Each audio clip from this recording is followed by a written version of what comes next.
So, in watching the footage, I know I misspoke a couple times calling the output overdrive side the input side, but just to clear some things up here, these two will come off of the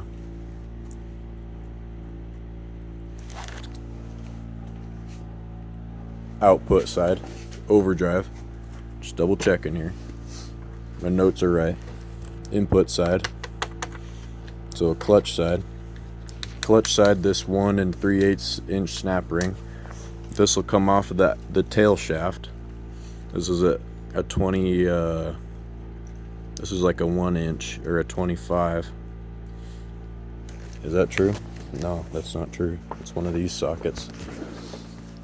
Let's see here. It's this big ass socket back here.